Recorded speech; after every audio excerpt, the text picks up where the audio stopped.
In this video, I'm going to show you how to edit your pages inside the drag and drop page builder. So this will be a more thorough overview of how to do everything inside the page builder. The first thing you may want to know how to do is to set links. So if you click on a button, what you want to do is make sure you click on the very outside of the button and make sure that it says link when you click on it. And you'll see right here how it says link.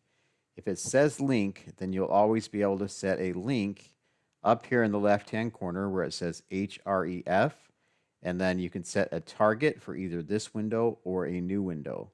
You notice right now it says pound and pricing. So when you generate your pages, a lot of times you're going to have your links set with a pound and a name. The name is the ID of another section on the page. So anytime it says pound and an ID name, that means it's going to link to somewhere else on the page. So if you want to change where that links to, what you can do is you can go down here and you can find another ID. So you click on the section and then you can go to this icon here and you'll see that the ID right here is problem. So this gears icon in the upper left hand corner, you see that that says problem.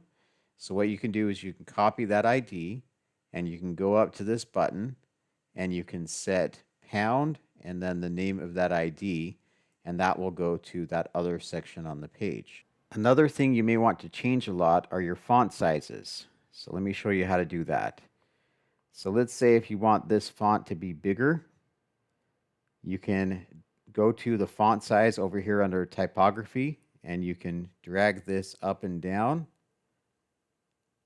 And something I want to show you real quick, you notice how this goes to 2 lines when it gets bigger. If you have your text wrap set, if you look at text wrap, you have that set to centered instead of to the left. You notice that it will take the 2 lines and space them evenly. I like to use this feature a lot because I think it looks better to have your 2 lines spaced evenly together instead of like this. So text wrap can help you to do that if you use the centered text wrap. And you notice that if you make your line too big, your font size too big, then it's going to go on to 2 lines, and then you may want to use that feature. It doesn't usually look good if you have a text aligned left like this. You wouldn't want to use that in this scenario because then it will pull everything to the left.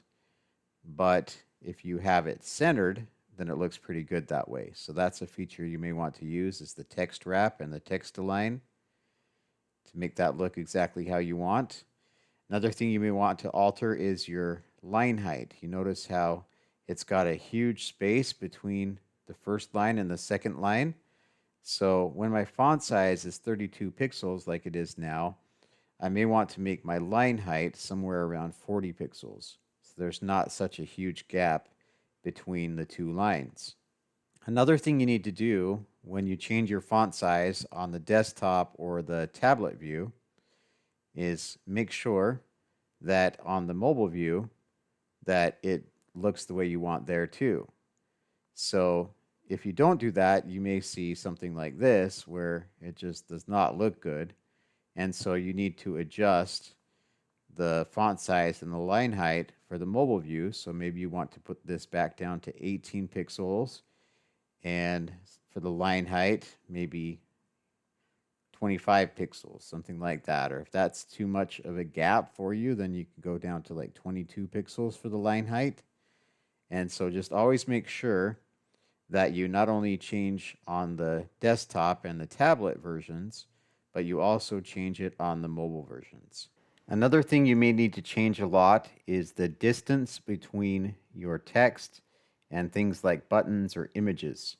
So if you have some text under a button like this and it's too close to the button or it's too far away, you may want to click on the line or click on the button. In most cases, I would probably actually click on the button and then go here to this paintbrush icon and then go to dimension. And you notice right here you have all these options here. You're going to look for margin top or margin bottom. Padding, what padding will do, watch what happens if I increase the padding for the top.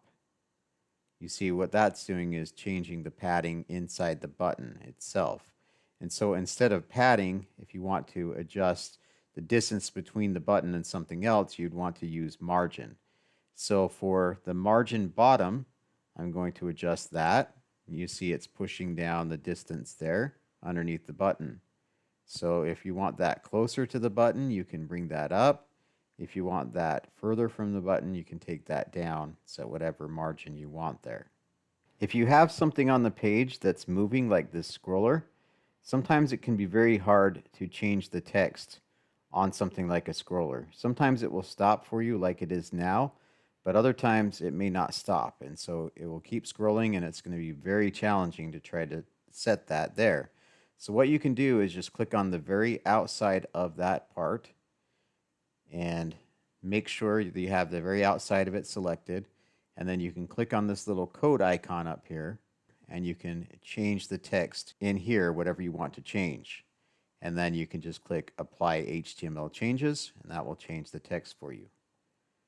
So if you have anything that's complicated to get to, that's scrolling or just gives you a pain to change it manually on the page itself, you can always select the entire part of that you want to change and then go to this code icon and then you can change it right there and click apply HTML changes. So that's most of what you'll need to do to edit your pages. But if you do have anything that is more complicated and harder for you to figure out, what you can do is use the AI assistants. So what you want to do is just click on the outside of whatever you want changed, and then just tell the AI assistants exactly what you want changed, and just be very specific with your AI requests. If you do that, it will change anything you want to change on the page for you.